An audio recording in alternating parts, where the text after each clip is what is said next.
Hello, and welcome to As I See It.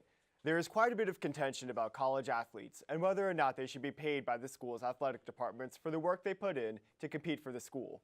While some groups see the athletes as people being exploited by a system profiting billions of dollars each year off their work, others stand by the fact that these students are receiving a free college education, which in itself is a long-term investment in the students' future, opening pathways for them to be successful in their lives. Today we have Jamie arguing for the payment of student athletes, and TJ arguing against the payment of student athletes and for the value of a college education.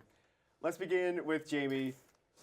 And it has come to a point where you think that it is important for student athletes to be paid by their schools, correct? Yes. Eric, thank you so much for having me on the show. And I just want to start this off by saying this industry has so much money, and everyone else gets to bargain for their fair market value. But these athletes who go practice every day, lift every day, have games, are very intense workout schedule, everything, and they don't get paid. That's what I don't understand. These are professionals.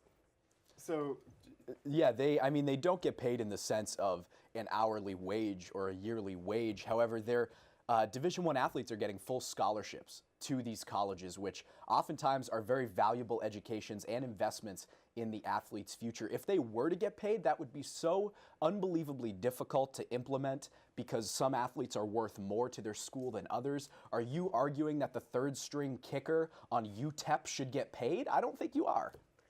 I am. Okay. Unfortunately, I'm sorry. Why is that? Because these schools, big colleges, are not using these athletes for, like, they're using it for their advancement of their institution. Right. They bring in so much profit. And what, the athletes just get to play on TV? Like, what's the difference between, like, an art student who's selling their artwork and an athlete who's playing football? They're completely the same thing, only one's getting paid for their work and one's not.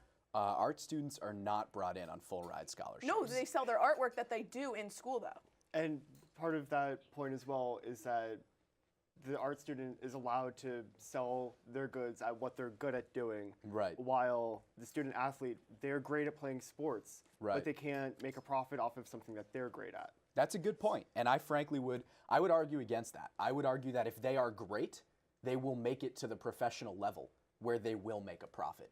And if they are not great, they will get the value of bare minimum $100,000 for a 4-year education at these schools. I can see that, but I feel like people are seeing college athletes as amateurs, and they're the complete opposite, but amateurs. And I have a quote here from the NCAA, and it says, "We don't pay them because they're amateur. They're amateur because we don't pay them." Like, NCAA, what? I don't understand what this is even saying. And then they say, the NCAA Is the NCAA a person?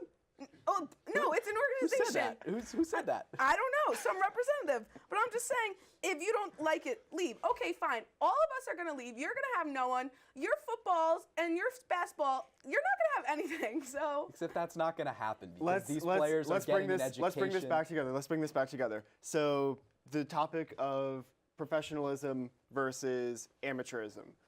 And if they were to be paid, would they be considered to be professional athletes while in the college realm they're considered to be amateurs at this point?